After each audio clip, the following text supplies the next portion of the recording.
Today we are happy to be joined by our panel of mental health professionals. We have Lauren, Amy, and Angel here with us to talk about some great topics. So let's go ahead and jump right in, ladies. Again, thank you for joining me. But Lauren, we'll start out with you. You actually have a question from a parent, so I'll go ahead and read that question. It says, the summer is already flying by and I'm feeling pressure to put my kids in activities so they don't miss out on anything that could benefit their growth and development.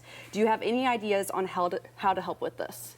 Yeah, I think it can be really overwhelming to decide what activities to put our kids in. A lot of times the parents need to ask themselves questions like, why am I putting all this pressure on myself?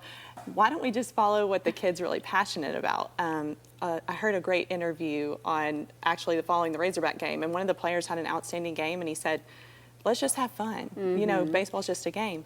So I think we have to ask ourselves, am I putting pressure on myself for these activities because I feel like this is what I should be putting my kids in? Or is this a friend group that I want them to be a part of? Or am I fulfilling some sort of dream that I didn't have in my childhood? That's a biggie. Yeah, so follow their interests and their passions and you can't go wrong.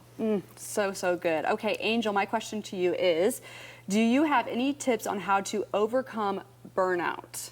Yeah, so I would say within the pandemic, since everything started, we've had the big resignation. People are being burnt out. People are exhausted. So several things that I think that people should keep in mind. Definitely self-care. And I think self-care should start prior to burnout. Because by the time you get to burnout, self-care is kind of you've missed that mark. So, you know, taking your breaks at work, having a better work-life balance, being able to communicate well with your employees, your employer, creating friendships outside of work, creating friendships at work, and leaving if necessary, if you need to, like on your breaks, like take your breaks. People don't really think that breaks are super important, but it is. Like you have to at least let go and step out sometimes every once in a while, especially since the big resignation and burnout is such a big thing right now. So people really need to be cognizant of taking care of themselves. Oh yeah, I remember talking to you last month about vacation time. Yeah. I'm like, I take my vacation. Absolutely. I know if I don't, I will have that burnout, and I just do not like even getting there at all. Yes. Angel, thank you. Okay, Amy, my question for you is, how can I improve my relationship with my preteen and teen? And it looks like you brought a little show and tell for us today. What do you have? Yes. Okay, so the teen years can be a trying time for some, but one of the most important things is always let your teen know how much you love them.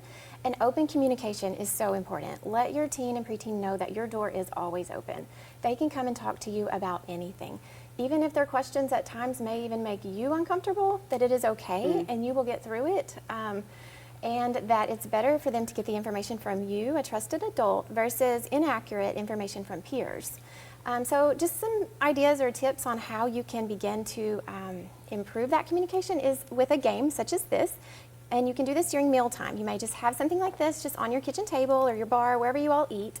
And you basically just pass this around the table. Somebody takes a card and you ask the question and answer it. So it might be, what do you love about school and work? What makes you angry? And what does success mean to you? These are just examples. And basically the idea behind it is it allows you and your family members of any ages to just dive a little deeper into the conversation, and then you can also discover things that you may not have known about your kid's day, to where as a parent you can just ask more questions and see what's really going on in their day. Yeah, that's a good point, because it can kind of just take you on different turns and find out more information. Another idea is going to be highs and lows. So basically with that, you can find out the highlight of their day and then the low point of their day, and again expand upon that as well and dive deeper if you need to.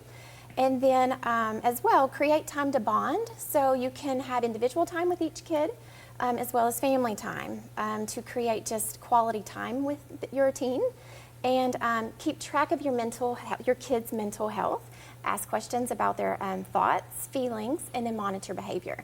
If you see anything that you're concerned about, always you can reach out to mental health counselors. Always good information from you, ladies. Of course, viewers, if you have any questions or want to reach out to Pinnacle Point or the BridgeWay or Rivendell, we have the QR code on our screen right now. You can just scan that and you'll grab more information there. Ladies, thank you so much for joining me. Absolutely love it. And we'll have more Channel 7 news after this break.